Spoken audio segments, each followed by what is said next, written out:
চরণটা বুকের মধ্যে জড়িয়ে ধরেছে। গুরুদেব, বলতে পারো এমন কোন বস্তু পৃথিবীর বুকে আছে, এমন কোন বস্তু যা দিয়ে ডাকলে আমার ভগবান আসবে?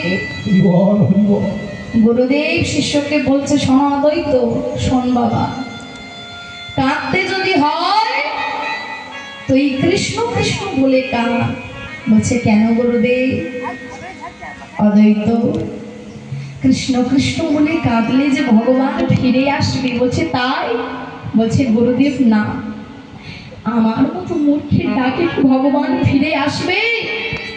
আমার মতো কাঙালের ডাকে কি ভগবান ফিরে আসবে গুরুদেব? বলতে পারো এমন কোন বস্তু আছে যা দিয়ে ডাকলে আমার ভগবান ফিরে আসবে? তাকে দেখি না নয়ন মাঝে, চোখের সামনে তাকে দেখতে পাচ্ছি না, কলিযুগে একেবারে অনাচার অত্যাচারে ছেয়ে যাচ্ছে। গুরুদেব বলছে অদ্বৈত, এই তুলসী দিয়ে ডাকতে হবে না। ভগবান প্রতিটা জীবের দুটো নয়নে, একটা নয়নে গঙ্গায়, একটা নয়নে যমুনা দিয়েছে। আর তুলসী পত্র যদি না থাকে, মন তুলসী আর নয়নের জলে যদি থাকে, একবার ডাকার মতো ডাকা যায়। অদ্বৈত কেঁদে কেঁদে বলছি গুরুদেব, আমার মতো মূর্খের ডাকে কি ভগবান আসবে? গুরুদেব বলছে অদ্বৈত, ডাক যদি সঠিক হয়, আমার ভগবান কোনো উঁচু নিচু ভেদ করে না, গায়ের রং ফর্সা কালো কোনোদিনও ভেদ করে না। তাই অদ্বৈত, ডাকতে যদি হয় তাকে ডাকো, যাকে ডাকলে ওগো কৃষ্ণ কৃষ্ণ, ওগো কৃষ্ণ বলো।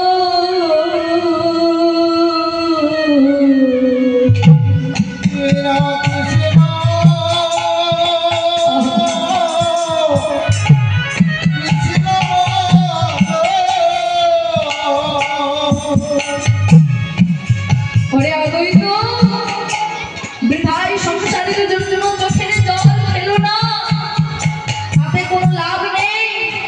ডাকতে যদি হয় তাকে ডাকো, শুধু কৃষ্ণ কৃষ্ণ।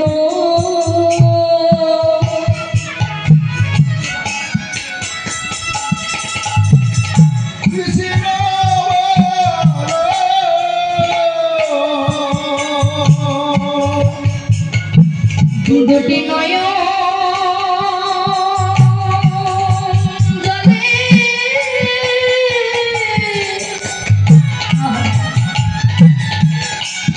বুক ভাসায়,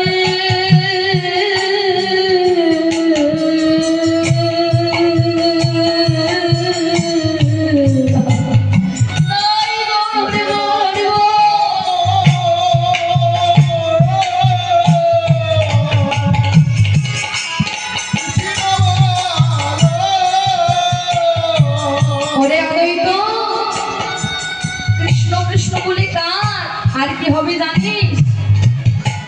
আমাদের পিতা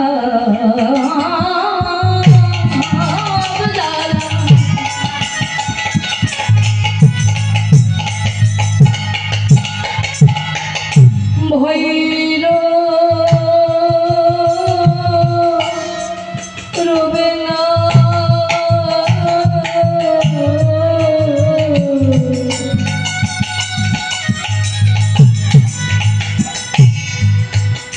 একবার কৃষ্ণ কৃষ্ণ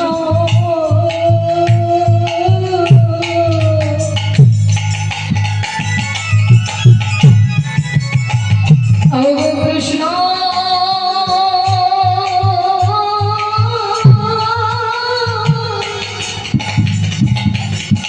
কৃষ্ণ বলে।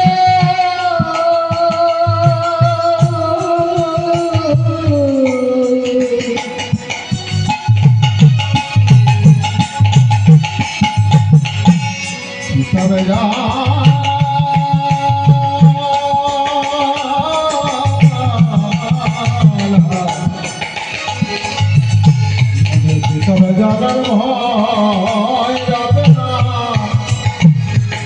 একবার হা কৃষ্ণ গোবিন্দ বলে আর নয়নবার পরিশোধ করে রাখিলে আহা, আর কিসে রহিতে পারে অদ্বৈত আস্তে আস্তে। কৃষ্ণ বলে ডাকার মতো ডাক যদি একবার ডাকা যায় মা, আর সেই ডাক যদি ভগবানের কর্ণমূলে যদি একবার পৌঁছে যায়, তুমি তাকে পর করে দিতে পারো। সারাদিনে কেউ দিন শেষে একবার ভগবানের চরণে গিয়ে বলি যে দয়াময়, সারাদিন তোমার কাছে একবারও আসতে পারলাম না, তোমার চরণে একবারও এসে নিজের কথা বলতে পারলাম না, দিন শেষে একবার তোমার কাছে এসেছি দয়াময়, এই ত্রিভুবনে এই পৃথিবীর বুকে সবাই পর করে দিলেও তুমি যেন কোনোদিনও পর করে দিও না। যদি একবার দিন শেষে দীনতা প্রকাশ করে তাকে যদি বলতে পারি, সবাই পর হয়ে গেলেও বাবা একটা সময় আসে মানুষের জীবনে, ঠিক সেই সময় সবাই পর হয়ে যায়। মৌমাছি মৌচাকের মধ্যে সারাটা জনম তিল তিল করে যতদিন বেঁচে থাকে একটু একটু করে তিল তিল করে মধু সংগ্রহ করে রাখে, কেন?